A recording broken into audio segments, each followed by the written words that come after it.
안녕하셨습니까? 지난 한 주간 너무 무탈 하셨습니까? 중간고사도 이제 잘 치르신 걸로 알고 있습니다. 이제 금주로 11월 5일자로 이제 저희가 10주차를 맞이합니다. 여러분들 이제 15주차까지 하면 이제 시간이 그렇게 많이 남지는 않은 것 같습니다. 비대면을 통해서 여러분들하고 다시 오프라인에서 이렇게 만나 뵙지는 못했지만 하여튼 한 학기 동안도 다시 이 얼마 남지 않는 5주 동안 여러분 다시 파이팅 하셔서 무역 실무가 여러분들 현장과 또는 앞으로 여러분들이 어떤 창업이나 또는 전직을 하기 위해서라도 이 무역 실무에 대해서는 여러분들이 충분하게 이해를 하고 넘어가셨으면 좋겠다라고 하는 게 저희 바람입니다. 자, 우리가 지난 시간에는 정형거래 조건이라고 해서 우리가 지금 배우고자 하는 것이 어떤 것이냐면요. 이렇습니다. 정형거래 조건은 무역계약 정형거래 조건은 무역계약 체결에서 그 가격 조건이라든지 선적 조건 그리고 보험 조건 등 그 무역계약의 제반 조건을 보완하는 기능을 얘기합니다. 그러니까 우리가 왜 이것을 배워야 하고 있는지를 여러분들이 반드시 아셔야 이해가 되는 것이죠. 그래서 무역 당사자 간의 복잡한 법률 관계 관습이라고 그랬었죠. 그 다음에 습관이라든지 문화적인 그 어떤 차이, 그래서 이런 복잡한 법률 관계를 해석하는 기준이 되는 것이 바로 이제 정형거래 조건이다. 정형거래 조건은 어떤 좁은 의미로 얘기를 한다면 가격 조건을 의미합니다. 예를 들어 우리가 한 개당 US 달러 100불이다라고 하면 그게 100불이 아닌 것이죠. 왜냐하면요, 거기에 대한 운송 비용도 있고 또 통관 비용도 있고 여러 가지 엑스트라 차지라고 해서 부대 비용들이 발생하게 됩니다. 즉 FOB 부산 가격이다. 우리가 이제 여러분들 고파시트나 이런 데 보면 FOB 부산 가격이다. 또 CIF 엑스웍스 뉴욕이다. 이런 가격과 같은 표시 조건들이 매도인으로부터, 즉 수출상으로부터 매수인, 즉 수입인에게 인도될 때까지 발생하는 제반 비용을 소요되는 제반 비용을 얘기하는 건데요. 운송 비용, 또 보험료, 또 행정 비용, 또 매도인과 매수인 중에서 누가 부담하는가에 대한 비용 부담에 대한 한계만 의미합니다. 어떤 한계적인 것을 의미하는데, 그러나 우리가 넓은 의미로 보면 정형거래 조건은 비용 부담은 물론 위험 부담의 한계와 누가 책임을 지느냐 이거죠. 물건이 매도인으로부터 떠났을 때 매수인까지 도착했을 때의 그 위험 부담은 누가 책임질 것이냐. 그 다음에 매도인이 제공해야 하는 서류와 제반 의무까지를 해석하는 기준으로서 포괄적인 의미의 인도 조건이다. 이렇게 이제 우리가 정형거래 조건에 대한 해석을 이렇게 할 수 있습니다. 다시 요걸 이제 아주 간략하게 얘기한다면 무역계약 체결할 때 정형거래 조건의 선택은 대부분 누가 한다 그랬어요? 매수인, 즉 수입자가 하는데 수입자가 만약에 못할 경우는 어떤 경우냐면 매도인 중에서 주도권이 우위에 있는 그러한 당사자가 일방적으로 선택하는 경우도 있습니다. 그래서 그거는 우리가 무역계약 체결을 할 때 쌍방 간에 그러나 우위는 우리가 그걸 도미네이션이라고 얘기합니다. 지정인, 운송 지정인을 설정을 해주고, 또 그것이 수입, 즉 매수인이 우선권이 있다라고 하지만 꼭 그렇지만은 않은 것이, 어떤 그 거래 조건에 있어서 주도권이 우위에, 좀 더 우위에 있는 그런 당사자가 일방적으로 선택하게 된다. 자, 그래서 우리 지금 그 정형거래 조건에서 우리가 전 시간에는 엑스웍스라고 하는 것에 대해서 배웠습니다. 엑스웍스라고 하는 것에 대해서 배웠는데, 이것도 정형거래 조건의 한 가지입니다. 그래서 저희는 11가지의 정형거래 조건 중에서 저희가 4가지 정도만 여러분들하고 공부한다고 했습니다. 왜냐하면 그 4가지만이 우리가 실질적인 무역 실무에서 사용할 수 있기 때문입니다. 여러분들이 그 4가지만 정확하게 이해하고 계신다면 그 어떤 책임범위라든지 물건을 수입을 할 때 또는 물건을 수출을 할 때 그 가격이 실제적인 가격이 아니라는 거예요. 수입하는 쪽에는 운임이 플러스 돼야 되겠죠, 그죠? 마찬가지입니다. 수출하는 쪽에도 운임이 플러스 가격, 마이너스 요인이 되죠. 예를 들어서 수입하는 곳이 100불이라면 US 달러 100불로 수입한다면 플러스 뭐가 돼요? 운임과 엑스트라 차지가 들어가야 돼요. 그럼 수출하는 쪽에는 예를 들어서 수출자가 어떠한 정형거래 조건에서 어디 구역까지 운송 비용은 우리가 낸다라고 하는 그런 조건 텀이 있습니다. 그런 그 텀 속에서 운임 엑스트라 차지 같은 걸 빼면 100불이 아니라 1불이 될 수도 있습니다. 그러면 100불에서 마이너스 1불이 되면 99불이 되는 거예요. 그러니까 그러한 그 정형거래 조건의 선택은 여러분들이 수출자와 수입자였을 때 어떤 조건으로 할 것인가를 여러분들이 고민을 하셔야 됩니다. 고민하고 또는 상대하고 같이 어떤 그 상담을 나갈 때 그러한 조건도 여러분들이 제시를 해서 물건을 수입을 할 땐 물건을 디스카운트 해야 되고 수출을 할 땐 조금 더 그 가격에서 디스카운트 하지 말아야 됩니다. 어찌 보면 무슨 일 수도 있겠죠, 그죠? 수출자와 수입자였을 때 각각의 입장에 봤을 때.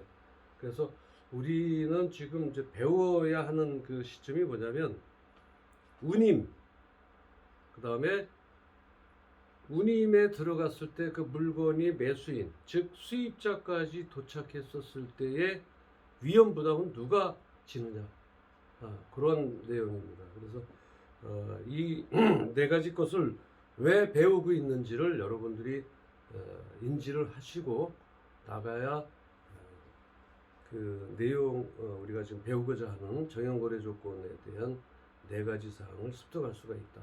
그래서 지난 시간에는 우리가 이제 엑스웍스에서 배웠어요. 엑스웍스. 엑스웍스는 어디까지였었어요? 엑스웍스는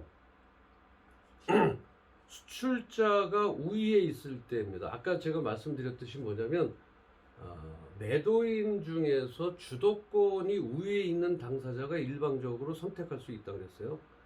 이거는 정형거래 조건은 기준은 수출자를 기준으로 합니다. 여러분들이 했었을 때 물건이 어디서부터 출발한다라고, 어디서부터 출발하고 위험 부담은 어디서부터 시작이다라고 하는 것이 수출자 기준이기 때문에 수입자는 아니고 수출자를 여러분들이 수출하는 회사다라고 이제 생각을 하셔야 됩니다. 그래서 그 엑스웍스라고 얘기한 것은 지난 시간에 배웠습니다만 수출자의 공장 내에서 또는 수출자의 그 바운다리 내에서 누가 가져간다 그랬어요.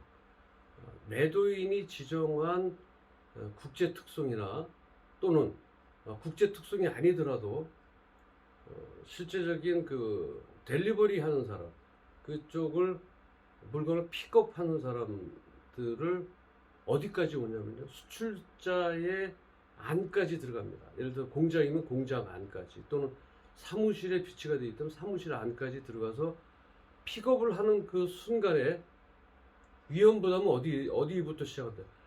픽업하는 그 순간에 매수인이 모든 것을 짊어집니다. 다시 말하면 거기에 대한 어떤 운송 비용부터 위험 부담까지 전부 매수인. 그래서 엑스웍스는 수출 회사에서 제일 좋은 방법 중에 하나라고 여러분들 생각하시면 될 것 같습니다. 그래서 지난 시간에 배웠던 엑스웍스 엑스웍스에 대해서 여러분들이 이해를 그렇게 하시면 되겠고요. 엑스웍스는 거기에 대한 제일 기초적인 것보다는 수출상에 있어서 제일 아주 그 이득인 셈이죠. 그래서 엑스웍스는 네 가지 중에서 여러분들이 엑스웍스를 반드시 알아야 된다. 제 10주차죠. 제 1강입니다.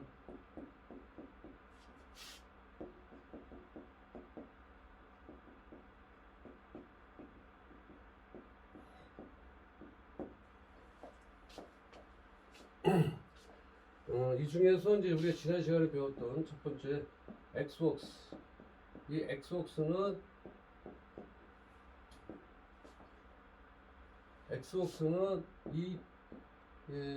EXW라고 이렇게 이제 우리가 보통 그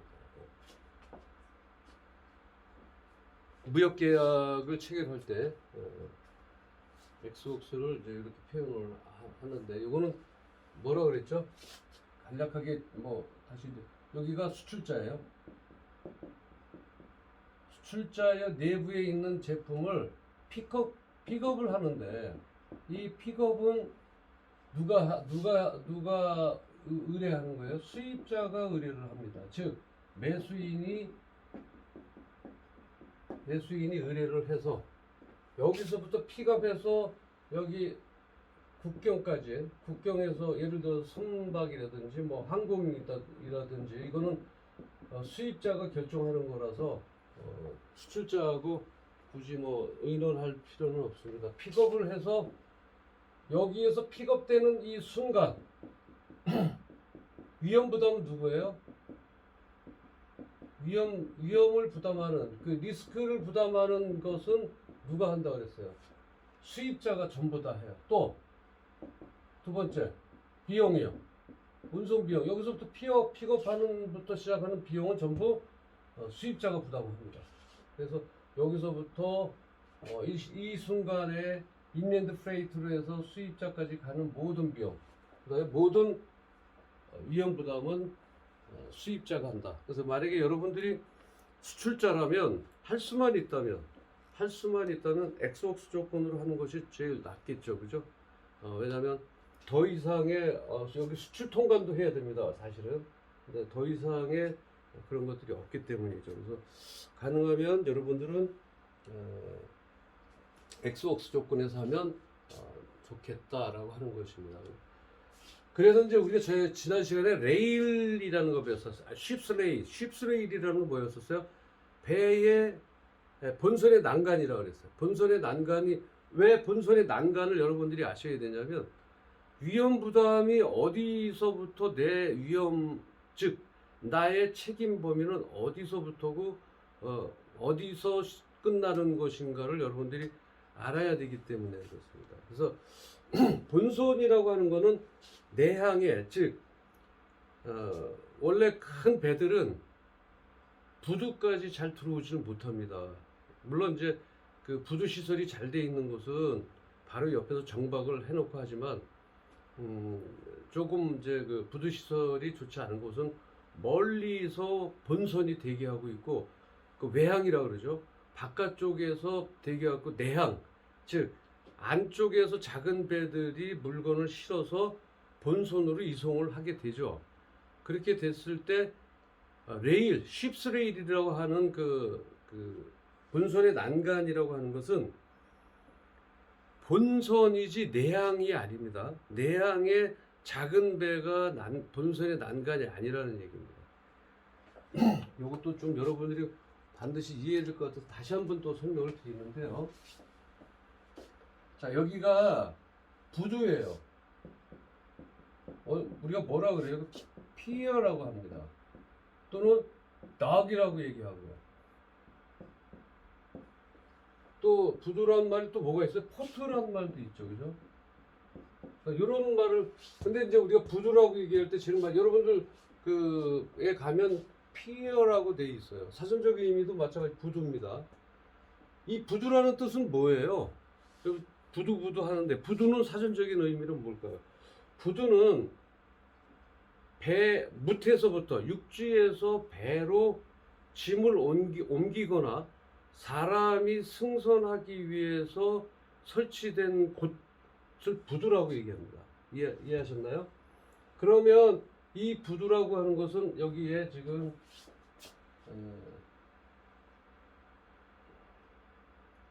자 이렇게 돼 있고요. 이런 시설들이 돼 있습니다. 이렇게. 그 다음에 배가 이렇게 정박이 되죠. 이런 식으로 배가 이렇게 해서 이제 이게 배입니다. 그러면 물건들을 여기가 부두가 되죠. 이렇게 해서 이게 이제 육지 부두가 되죠. 지난 시간에 여러분 CY하고 CFS 배우셨어요. 수출했을 때 뭘부터 먼저 나가나요? 수출했을 때 기억하시나요? 자, 요건 CY하고 CFS. 요거 여러분들 알고 계셔야 돼요. CY는 야적장입니다. 그 다음에 이거는 뭐예요? 컨테이너. 이 CFS에서 뭐 한다 그랬어요? CFS에서는 FCL과 LCL, 즉 혼재되어 있는 LCL이죠. FCL이 아니라 LCL에 대해서 less than container load라고 했어요. 그러니까 LCL은 뭐냐면 내 작은 화물들, 내가 몇 개 되지 않는 화물들을 큰 컨테이너에 빌려서 그걸 통째로 저희가 산다면 운임이 상당히 비싸겠죠. 다른 물건들과 혼적해서 같이 가게 되면 그 운임은 무척 쌀 겁니다. n분의 1로 나오겠죠. 우리가 소위 말하는. 그러면 이 LCL을 혼적하기 위한 장소, 이걸 CFS라고 얘기를 했고, 그 다음에 CY는 컨테이너를 둘 수 있는 야적장이에요. 그래서 이러한 CFS와 CY가 들어가고, 그 다음에 CFS. 잠깐만요. 여러분들이 이해를 하셔야 될 게 뭐냐면, 제일 먼저 들어가는 것이 요거 혼재를 해야 되는 거. 요건 이제 수입상이었을 때니까 이렇게 들어가죠. 잠깐만요. 굳이 얘기를 한다면 순서는요. 우리가 수출 순서예요. 수출을 할 때 우리가 수출상이잖아요. 여기 수출상이면 여기서 야적을 혼적을 하죠. 혼적을 얘기하는 적자는 쌓을 적자예요. 혼적. 이게 이제 혼합해서 쌓는다는 거죠. 그게 뭐예요? LCL이죠. Less than container load라고 해서 아주 작은 물건들을 이 컨테이너에 한꺼번에 싣기 위해서 여러 짐들과 그렇다면 혼적한 다음에 야적장으로 가죠. 그죠? 그래서 우리가 지난 시간에 뭐라 그랬어요? 여기가 만약 국경선이다, 수입선이다 그러면 여기선 거꾸로 어떻게 한다 그랬어요? 야적장을 통해서 CFS, 즉 여기 가서는 수입상에서는 어때요? 물건을 찾으려면 이 혼적되어 있는 것을 분리를 해야 되겠죠. 여기서 또 그죠? 그래서 여기서 뭐 어느 쪽으로 간다 이렇게 해서 여기서 이제 우리가 택배가 어떤 그 야적을 해서 거기서 택배 요즘 이제 문제가 좀 택배 기사 하시는 분들이 이거예요. 이거 CFS를 하시는 거예요. 그게 무슨 얘기냐? 거기서 분리를 하잖아요. 여러분들이 예를 들어서 택배를 하게 되면 택배를 보낼 때는 여러 군데에서 한 차에 전부 실잖아요. 그죠? 한 차에 실어서 어디로 갑니까? 야적지로 가는 거예요. CFS로 가는 거예요. 거기서 어때요? 분류 작업을 하죠. 이쪽으로 갈 거, 저쪽으로 갈 거, 뭐 예를 들면 여러분들 의정부, 경기도, 뭐 서울, 또 서울 중에서도 강남, 강북, 강서, 뭐 또 강동 이런 식으로 많이 분리를 한단 말이에요. 이것을 우리가 뭐라고 얘기하냐면 CFS라고 여러분들이 이해를 하시면 돼요. 요거는 해외에 가는 거하고 국내는 좀 틀립니다만, 그래서 그분들이 이거 하는 시간이 더 많다 그래요. 뉴스를 보니까. 여러분들 그 택배 기사님들한테 가능하면 뭐 이렇게 컴플레인을 하거나 뭐 그거보다는 수고하십니다 또는 감사합니다 이렇게 한마디 하시면은 서로 다 웃을 수 있고 또 하루를 또 즐겁게 보내지 않나 이렇게 생각을 합니다. 그들이 우리 형제고 또 우리가 같이 할 수 있는 가족일 수도 있거든요. 그래서 저는 이제 뭐 이런 강의 시간에 이런 말씀을 드려서 죄송합니다만은 안내하시는 분들, 그런 분들에게도 조금 좋은 말투로 언성을 좀 부드럽게 하면, 그분들은, 우리는 한 사람이지만 그분들은 많은 사람들을 하죠. 물론 기분이 안 좋아서 전화할 수도 있죠. 그러나 그래도 조금 우리가 한 번 더 조금 좀 임프레스 하면 조금 더 좋은 사회가 되지 않을까. 이제 수업 시간이지만 그냥 사담을 좀 했습니다. 그리고 CFS를 할 때, 그래서 그 택배 하시는 분들이 이 시간 혼적되어 있는 것을 풀어서 분리하는 시간이 더 많대요. 그 시간이. 그래서 배송하는 시간보다 그게 더 많다는 거예요. 그래서 그 많은 분들이 며칠 전에 이제 그 TV를 시청해 보니까 과로사로 이렇게 돌아가시는 분들이 이 CFS에서 물건을 분리하는 그 시간, 거기다가 플러스 운송하는 시간, 그래서 이제 그런 문제들이 좀 있었다 이렇게 뉴스에서 봤습니다. 여하튼 뭐 제가 사담을 좀 길게 한 것 같은데, 가능하면 우리가 받는 그 물건 보낼 때 그 택배 하시는 분들에게 좀 감사하다, 고맙다 이렇게.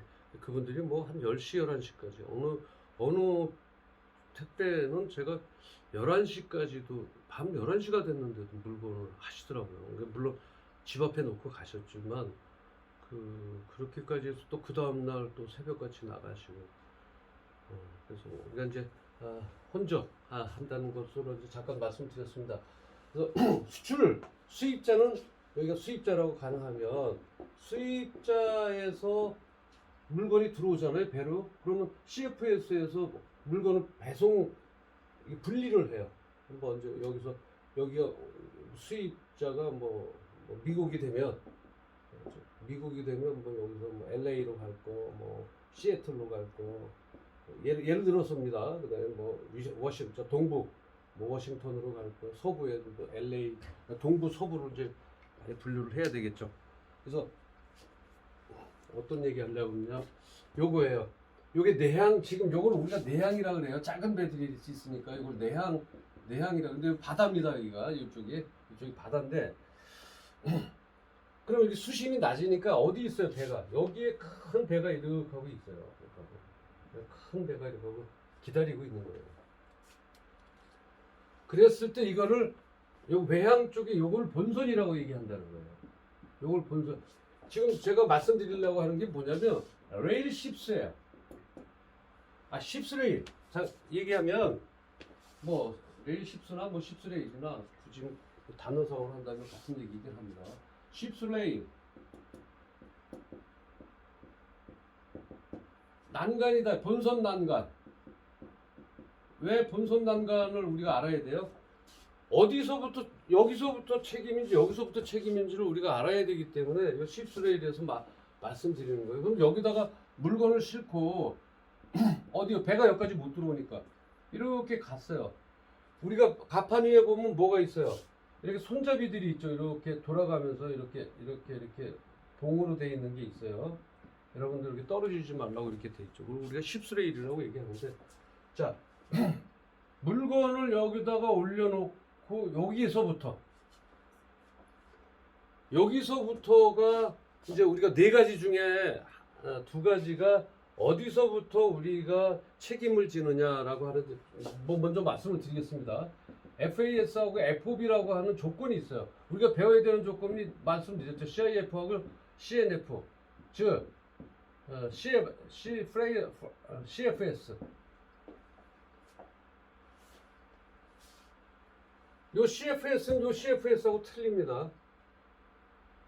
프레이트 걔가 요거 제가 나중에 헷갈릴 것 같아서 안 적고 나중에 말씀드립니다.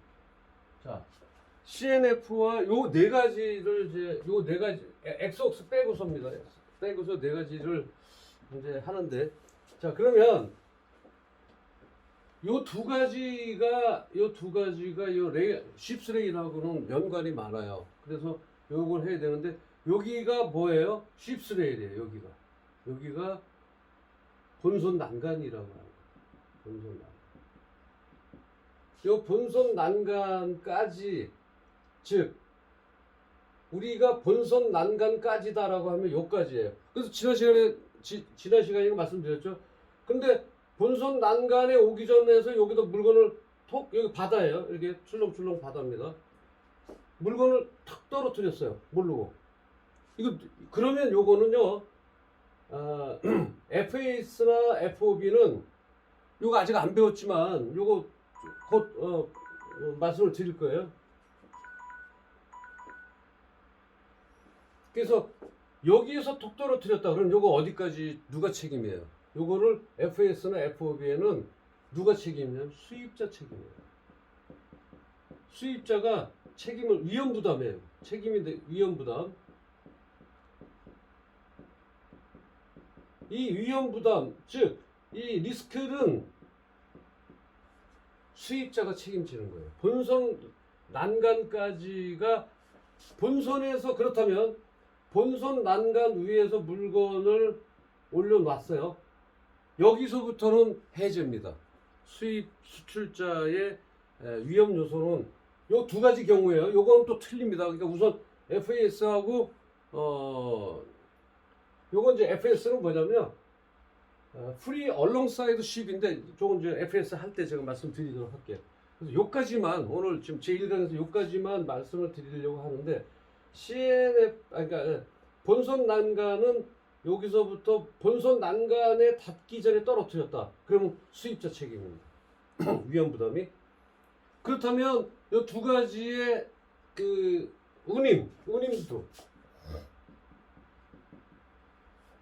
운임도 여기서부터 요까지만이에요. 물론 FAS하고 FOB는 틀립니다. FAS는 요까지예요. 배에 실기 요까지. 이게 얼렁사이드라고 했고요. 저 부두 위에, 부두 그 정박하고 고까지를 얘기해서 이제 우리가 FAS인데 FAS 할 때 설명드리도록 하겠습니다.